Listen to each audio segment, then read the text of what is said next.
This is your reminder that the BBC has yet to address the consistent transphobic leanings in its news coverage, and while the team behind Doctor Who is not connected to this in any way since this is a BBC-owned property, I'm going to keep pointing it out until the problem gets resolved. Links in a pinned comment below if you don't know what I'm talking about. I'll stop saying it when it stops being a problem.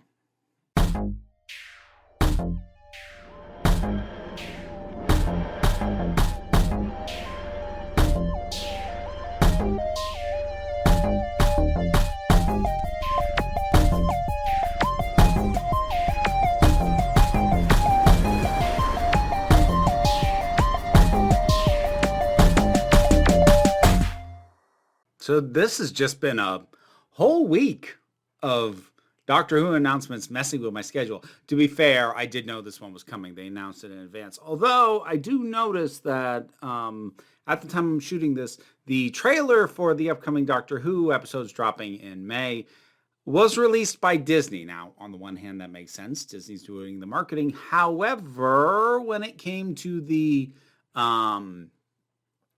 Christmas special, there were trailers dropped by Disney and by the BBC, and they were different. The BBC hasn't dropped one yet. For right now, I'm going to shoot the Disney one. I'll wait a little bit and see if the BBC one drops. I'm kind of hoping it doesn't because generally Disney doesn't give me copyright grief, but the BBC does. We'll see. Well, let's get this thing pulled up, and we will take a look. Now, normally, trailer reactions wouldn't go up on this channel. They are generally something that I do in the break room of Geeks. That is my secondary channel. Feel free to check that out. But I just barely put a trailer reaction up on there for Beetlejuice, which Warner Brothers claimed. They didn't used to. They've been doing that now lately. And I don't know, felt more fitting to put it on the main channel given all the other news that's broken here this week. Anyways, all right, we've got it pulled up. Here we go. That looks so Avengers Tower. Like it did before, but really. Okay. The leather jacket I love, and I love that they put him in a white shirt, so it's very distinct from the dark jacket look that number 6 had. And if that's his greeting for UNIT, see, like right now, I'm holding on to Ncuti Gatwa as the main thing that I am excited for. Because if you've seen my other videos, you know there are various things that have me nervous or at least have dulled my enthusiasm as we have learned them.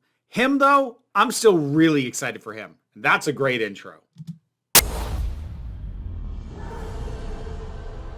Ooh. Where did he come from? I don't know, he sort of popped up at the right moment. Slight flashbacky stuff. And then he spoke about time travel. Ruby, you want to know my secret? I have the whole universe at my fingertips. Okay. And I'm one of my own. We got. If you came with me. Are we gonna move past Who are you? recapping? I'm the Doctor. Oh, that's a good shirt. Ooh, ooh. It's called the TARDIS. It's a time and space machine. Frickin' what's her name? Mrs. Flood, the one that they're building a mystery box around that I'm real nervous about just because I'm tired of the mystery box thing. Anyway, Is it safe? No idea. I know most aren't. I am. I do like that high color look for the time tunnel. Dinosaurs. We haven't had dinosaurs for a while. They pop up intermittently.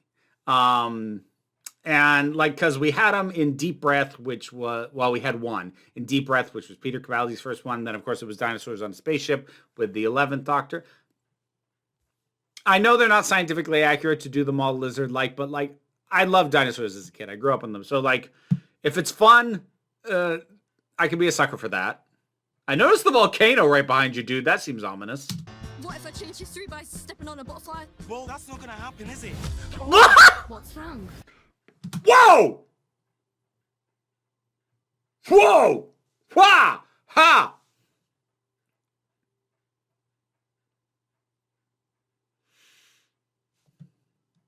Give me a second. Oh, don't do that for real. Like, have that be a joke. Oh, don't. Don't introduce the butterfly effect into Doctor Who. Okay.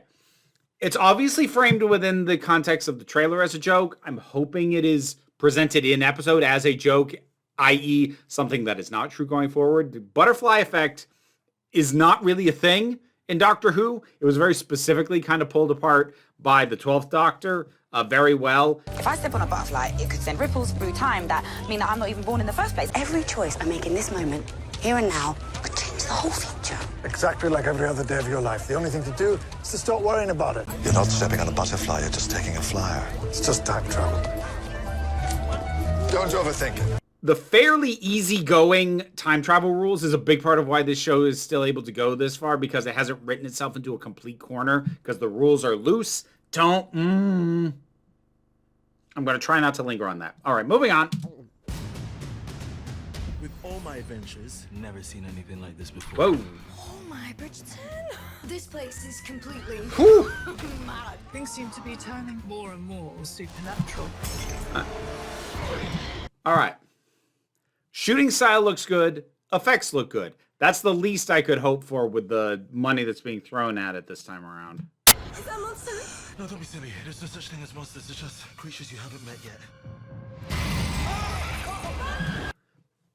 That gives me hope for a genuinely scary episode, which would be like at least one. Just one. Just one. Have it be unnerving. Have it be unsettling. Just give me one in this series. Give me one Blink, one Midnight, one Wild Blue Yonder. Just something. Unsettle me. Please. Heck, I'll take one Extremis. Oxygen even. Just, come on. Unsettle me. Do it. Do it. I dare you. There are powers beyond the universe. Oh! I saw Rose Noble. Yes! She's coming back. Good. I liked her. And I want them to do more with her, especially like divorced from the binary, non-binary thing, which to me felt muddled in the way that it was handled. I think the idea was sound. I don't think the execution was great, but I'd love her to get more spotlight just as a character, separate from that whole thing. I would love more of Rose. Whoa! All right, that's a good shot. The whole world could slide into the pit. This is what we're trying to stop. I'm still her mum. I need to know she'll be okay. Ooh. You'll keep her safe. I will keep her safe. You'll try. Promise. That's always the problem. Me all this time to realize what I'm here to do. I'm gonna save the world. Everything is possible. Nice song choice.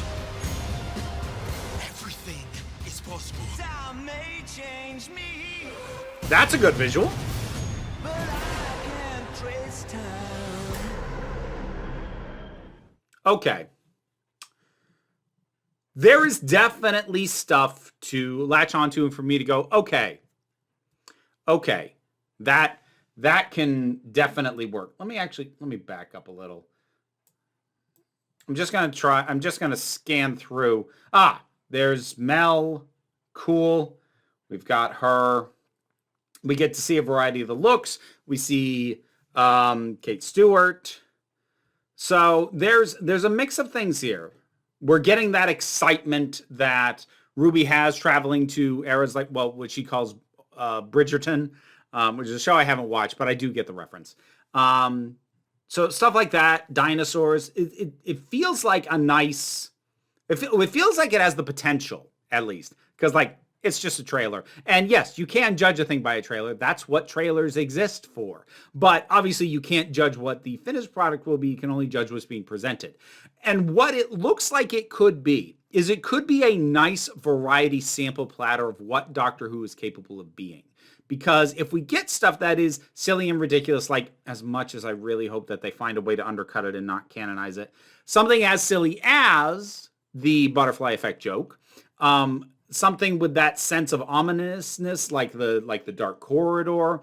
Some things kind of in the middle, a mix of tones, and like his enthusiasm is great. Every time he said a line, it just felt good. I'm really excited for him. But I'd say, given that the seasons keep getting freaking shorter, I think a sort of a sample platter of all the things, because like that's part of what I love about Doctor Who. It has a wide range of what it can be. It can be campy, it can be horrifying, it can do future, past, it can be social commentary, it can just be a fun romp, and it is capable of doing all those things with equal levels of skill. That's the impression that I'm getting here is sample platter, because this is trying to sell Doctor Who to an increased audience. I mean, that's what Disney's hoping for, absolutely. So giving a range of things and saying, like, this is everything this show has to offer. Don't you want to come back and see what else we do, or see what we dig into and do some more of?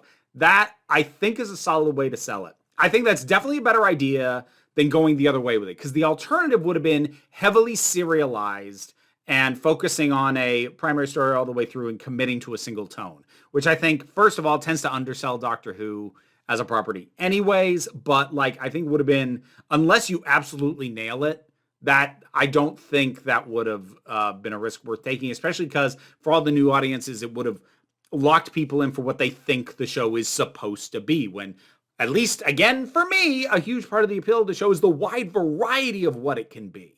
So this looks like it could give us that. I don't want to get hung up on the butterfly effect thing, but like,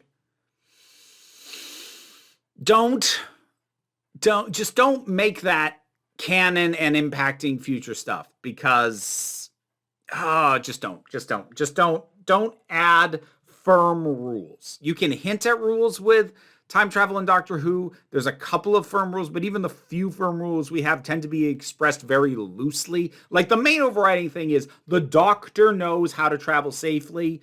Just listen to what he does, and he knows what he's doing. That is the general thing. Paradoxes aren't supposed to be a thing. You're not supposed to cross your own timeline, which means that every time that does happen, there has to be some kind of explanation. Usually somebody is deliberately messing with time, or you get nonsense like the paradox machine with the Johnson Master, and like account for it in some way. But other than that, like, there's this general notion of fixed points in time and flexible points of time, but the only one who understands the difference is the Doctor. Keep the rules loose. It is such a huge part of why this show has not been written into a corner. The more tightly, if you're doing a time travel movie, write some tight rules. Write some tight, firm rules and do something really clever with them, which is something like what, so many, 12 Monkeys, Looper, Back to the Future for that matter. Firm, concrete rules that you can tell a single 2-hour story with. If you want a show with the potential to keep going, Doctor Who, or heck, even Legends of Tomorrow is the way to go, is to keep it loose, because that frees you up to do a lot more stuff, and you're not written into a corner by all the restrictions of the rules. So I did get hung up on the butterfly effect thing. I said I didn't want to. I did anyways. But other than that moment, I don't like that moment. And I definitely don't like it for a joke. But other than that, this is a pretty promising trailer. And it is continuing to sell Godwin specific to me. And I've kind of already bought him.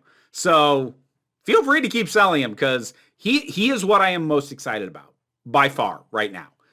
Because again, I'm not going to reiterate my concerns about the show. I've talked about them elsewhere. No, it's not that it's going to be Disneyfied. It's mostly about Russell T Davies recycling old ideas and old approaches more than trying to push things in a new direction, which maybe that was my mistake for thinking that he might ever do that. So maybe I did that to myself. In any case, that's it for this one.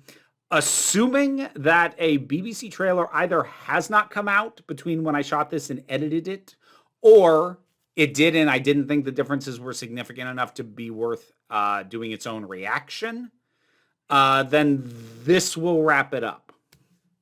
Either that, or you'll cut in to see me again about to take a look at the BBC one, or at least talk about it. Because again, BBC gets weird with copyright. Anyways, thank you very much for watching. What did you think of this trailer? Whatever your thoughts are, drop something down in the comments. Let's talk about it.